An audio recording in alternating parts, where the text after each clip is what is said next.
But you'd have to be in solitary because of what because of your views on Muslims. No, seriously, that's Tommy Robinson's in solitary. Yeah, because they're protecting him. Yeah. It's for his own safety, and he's not allowed visitors. What you're about to hear is absolutely vital. It is a message that transcends simple updates and enters the core of a systematic injustice. It's an appeal to every Tommy Robinson admirer to stand clear, grasp the seriousness of the matter, and reject the risky traps the establishment has laid. These are people who are trying to get some kind of vicarious thrill from street violence that people like Tommy Robinson promote. And those attacking Jess Phillips. This is about the shortcomings of a political class that ignores actual human suffering, a class headed by leaders like Keir Starmer who, by silence and inaction, allow such atrocities to continue. It's not only about the misery of one individual in HMP Woodhill. Make sure to like and subscribe for more. That in my book, a line has been crossed. It's the worst day I've ever had in my life. I remember crying my eyes out thinking what a bad son I've been and what worry I've put her through. Start by thinking about the startling specifics of Tommy Robinson's treatment. Reports show Tommy suffers from terrible and disproportionate circumstances inside HMP Woodhill. Cut off from essential communication, isolated for an astounding 23.5 hours a day, and denied access to even the most basic needs, he as Tommy's supporters have been alerting others, advocating responses, and calling for responsibility of the government. I faced prison when I returned to the UK. In fact, I'll be honest, I don't know what I faced when I returned to the UK. Notwithstanding this outrage, the government's response has been slow at best, and this sluggish reaction is indicative of a more general failing. Many vociferous activists call for action, but important political leaders like Keir Starmer have opted to say nothing, their silence showing a readiness to let such atrocities to persist unbridled. We've seen a total attack on the British public. That's what there has been trouble. The message starts urgently at exactly 000. What you're going to hear is vital. This is not only one more update. These first words serve as a portent of the harsh reality that transpires. The story then shifts rapidly into the specifics. Tommy Robinson is being treated cruelly. He is denied access to basic facilities, subjected to extreme isolation, and has great communication restrictions. I don't want to deport Muslims from the UK. If you're inciting violence and you're being a racist, yes, you deserve to be punished by the law. It is a sobering reminder of the circumstances an uncaring society may cause, and yet there is a troubling undercurrent that has to be revealed, even while Tommy's situation should inspire a strong debate and a clear response from everyone who upholds justice. But there's also been an attack on freedom of speech. There's been an attempt by the government to intimidate the country into silence over their failures. Examine the facts. Tommy Robinson apparently spends 23.5 hours a day in solitary confinement. Long-term solitary confinement is regarded by United Nations Nelson Mandela guidelines as torture should it last more than 15 days. For Tommy, these symptoms have lasted for well more than 100 days. Such prolonged isolation attacks human dignity and mental health, rather than only being punishing. Denied access to the jail canteen, he cannot even afford extra food like other prisoners. According to supporters, he merely consumes 1 tin of tuna a day and thrives. This is a planned attempt to crush the spirit of a man who has long been a thorn in the side of the institution, not a test of discipline. Any incitement to violence, we have strict laws. Incitement to hatred, incitement to violence. We don't need any more censorship. The authorities have gone farther. They have methodically cut Tommy off from the outside world. His phone calls, emails, even visits have been cancelled without any clear reason. More surprisingly, his access to sites like GB News has been blocked, a decision supporters view as a calculated attempt to keep him ignorant and cut off from any kind of protest.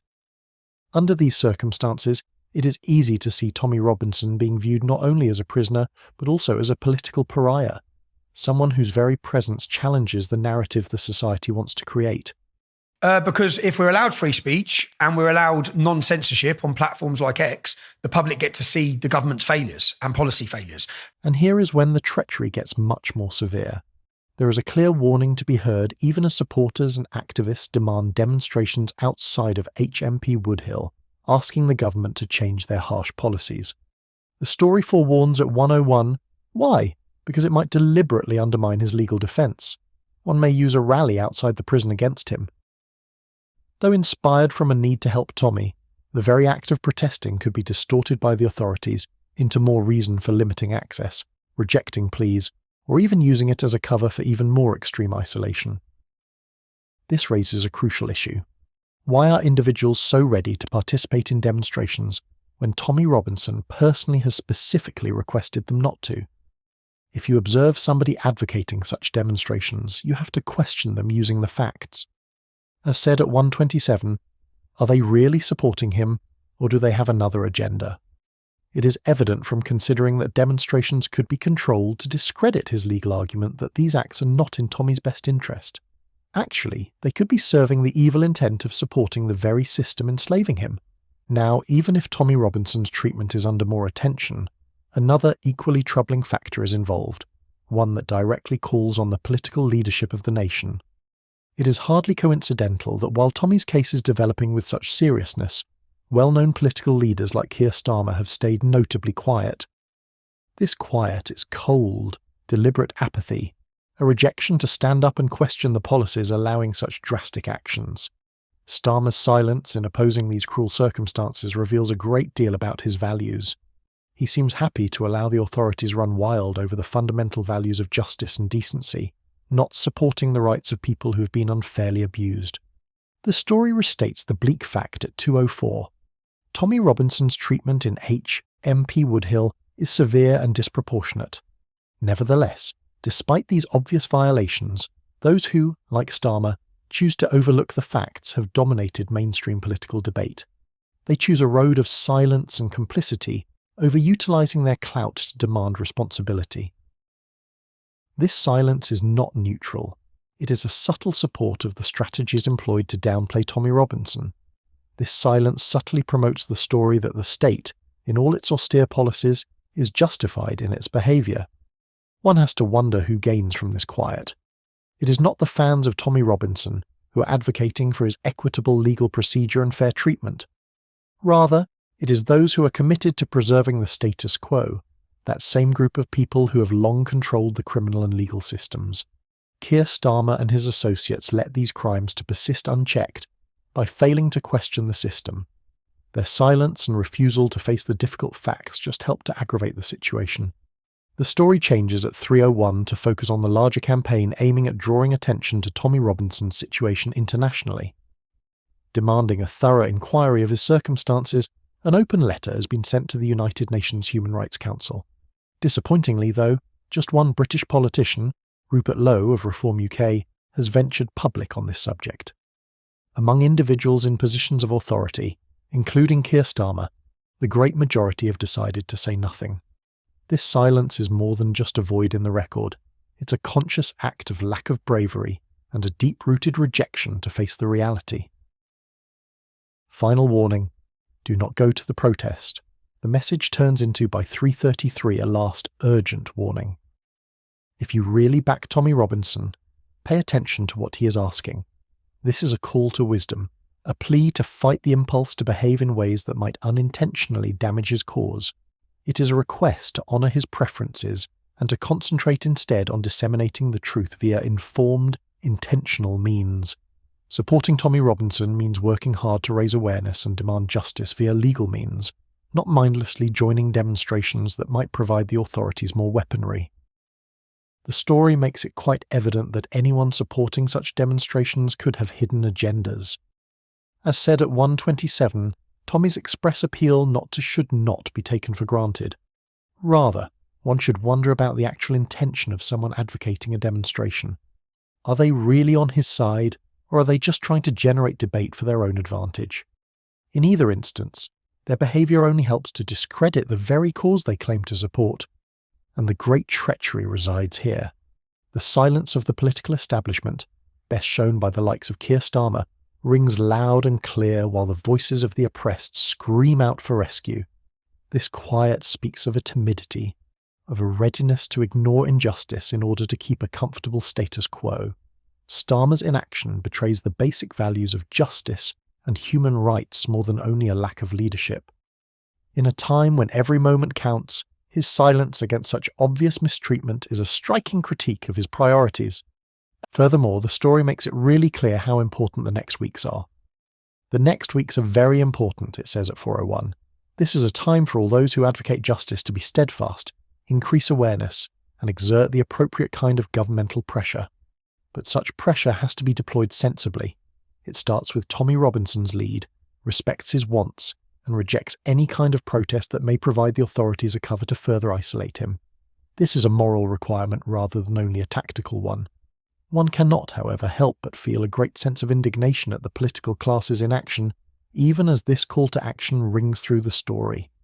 The silence of Keir Starmer on this issue is not an isolated event. Rather, it is a result of a more general pattern of passivity and collusion that defines his tenure. Tommy Robinson suffers in solitude, denied the fundamental rights every human being deserves, while Starmer and his associates chose to remain comfortably silent, reluctant to face the unpleasant facts at the core of the present system. This silence itself has to be denounced. Leaders like Starmer would be the first to voice concerns if the government really cared about justice or the rights of people. Rather, they opt to hide behind party politics and bureaucratic politeness, therefore abdicating their duty to guard those most vulnerable. Their silence betrays, that is, the same values they profess to promote. Ultimately, the story serves as a sobering lesson that mistaken action or empty demonstrations are not the means of winning the struggle for justice. Those who are ready to see the system as whole and demand responsibility at all levels will win. Tommy Robinson's situation is a microcosm of a much more extensive fight against a system that is progressively ready to compromise personal liberties in the name of control, and the basic underpinnings of justice will continue to fall apart if leaders like as Keir Starmer keep dozing by. Thus, to every one supporter who listens to this vital message, remain strong. Those who demand protest should not influence you, as such acts run the danger of compromising a fair legal system. Rather, pay Tommy Robinson's own request great attention. Honour his desires, share the truth, and insist that the authorities answer for their cruel treatment of a man who has come to represent opposition against an unfair system. Above all, make your leaders answerable. Why, therefore, do people like Keir Starmer remain silent when actual human pain plays out right front?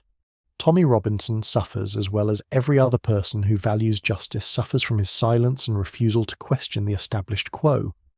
We can only expect to restore dignity and justice to a system that has long been under the control of apathy by daring, forceful action that breaks through the complacency of the establishment. The next weeks constitute a turning point. We have to direct our energies in the correct path if we are to compel the government into action and guarantee that justice is not a privilege reserved for the powerful, but a right for all. This implies turning down demonstrations that serve those who want to impose more limitations. It entails raising awareness by knowledgeable, intentional methods. Above all, it implies making leaders such as Keir Starmer responsible for their silence. Ultimately, the message is clear. Tommy Robinson's predicament reflects the future of justice in our nation, not only of one guy. Furthermore, we participate in the degradation of our most basic liberties if we let leaders like Starmer stay mute, or if we let the political establishment cover under activity. Complacency has passed its time. Now is the moment for deliberate, uncompromising action. Support Tommy Robinson by opposing the misguided demonstrations and by insisting that our leaders answer the challenge. Let us prevent the silence of the strong from echoing our own loss. Rather, let us speak out, share the truth, and make sure justice is done for every person who has been let down by a system that prizes power above compassion. Not just for Tommy Robinson. This is our time to demonstrate that we will not be cowed by silence or complacency, a time to challenge a political establishment that refuses to act. And should Keir Starmer keep hiding behind his passivity, history will remember him not as a defender of justice, but as a man who chose silence over the cries of the oppressed. We have to decide whether to support the status quo or what is right. Justice's future rests on it.